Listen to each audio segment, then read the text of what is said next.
Okay, this video is to go over a few example problems on how to solve multi-step equations on IXL. I'm going to annotate on the screen, and what you can do is either with the whiteboard or pencil and paper, write down the problem, and what I write on the screen are things you can write on your paper. So I read the problem, to read the question, solve for H, or I can push speaker to see it for me. Solve for H. Okay. I look at the problem. I need to undo. Okay. I need to undo the operation. So we do order of operations backwards. Okay. So we start with addition and subtraction, then multiply, divide, exponent, and then groups. Now I know that this is H plus 5 up here, but how do we, do the inverse operation for 5/3? So when I have multiple items in the numerator, right in the top part of the fraction, one thing to help remind me that I can treat it as a group is I will add my own parentheses. Okay, because they are both in the numerator, I treat it like a group. Now the plus has moved to the bottom because now it's a group. Okay, so I'm not adding and subtracting right now. Then I multiply and divide. So this says the line divided by 3. Okay, I need to do the opposite, which means I need to multiply both sides of the equation by 3. Okay. So these 3's cancel out. I will rewrite my equation over here. It says, I'll put the parentheses in, H plus 5. I've eliminated the divided by 3, so I do not need that fraction line anymore. And 3 times 3 is 9, equals 9. Okay, now I can simplify.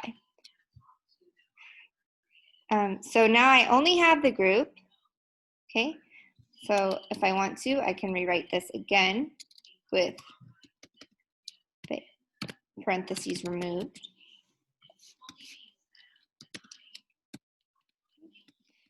And it says plus 5, so I need to complete the inverse operation, the opposite, so I will subtract 5 from both sides of the equation. Okay. These 5's cancel out to make a 0, right? 5 minus 5 is 0. I'll rewrite my equation. 9 minus 5 is 4. So H equals 4. Put it in for my answer. Wonderful. Let me get my eraser. Oh, I erased everything anyways. Okay. So remember, we're solving this backwards. Okay. These are all steps that we know how to do. We've done them all.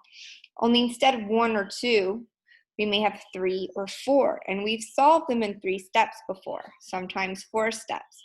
So we're just checking our knowledge on IXL. Okay. So now N, oh, this one's tricky. N is on the bottom, which means it's divided by N. And we want to get N by itself, and we do not want N to be in the denominator. Okay. So this time I'm actually going to move N, which is something we haven't talked about a lot, but we can move N. Okay. Because I want N to be in the numerator. Okay. So on this side, it's canceled out. So a lot of times we move the numbers. In this example, it'll be easier if I just move the variable first.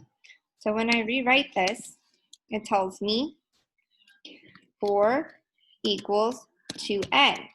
So because I got rid of the fraction, now this is something I am more familiar with. So we're just switching the sides of the n's and the 2. So now this says 2 times n, And my goal is to isolate the variable. So I want to make sure that I have numbers on one side and letters on the other. I'm going to divide both sides of the equation by 2. Okay.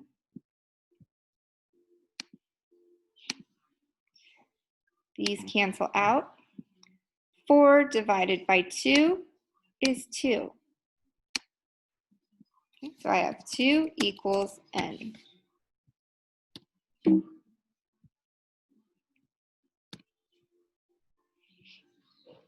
Great work.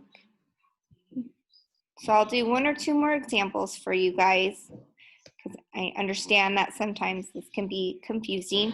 Notice how I'm writing down all my steps, okay? I am not trying to solve this in my head. I'm writing it out and solving it step by step. Again, they have it with C on the bottom. Okay, so the variable's on the bottom. So I'm going to times both sides by C. Okay, so the C's cancel out over here. I'm going to rewrite my equation. C times 2, I can also write like 2C, so 2 is a coefficient, so that looks more familiar to me. Because 2 and C are factors, and when we add or multiply, they can be in any order. No matter what, we will get the same answer. For my fraction line, because that's times and I need to do the opposite, I'm going to divide both sides by 2.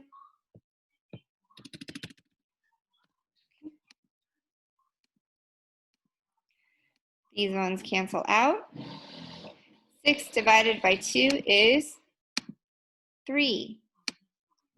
So I have C equals 3. Okay.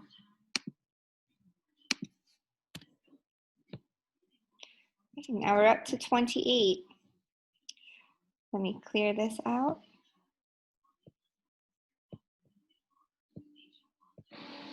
And it says 2 minus y equals 1.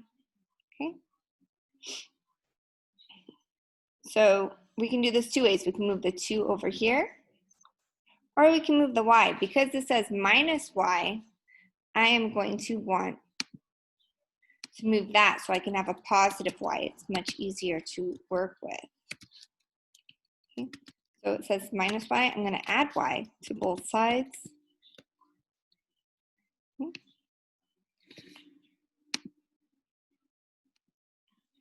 These y's cancel out. Now I have 2 equals, well, you could say 1 plus y.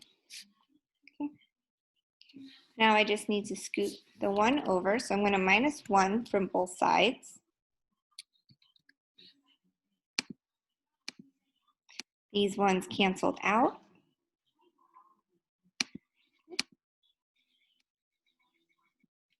And 2 minus 1 is 1 equals y. Equals 1. Okay, so I'll let you continue with these. These are just some examples. You can always leave a comment or message me if you need extra help.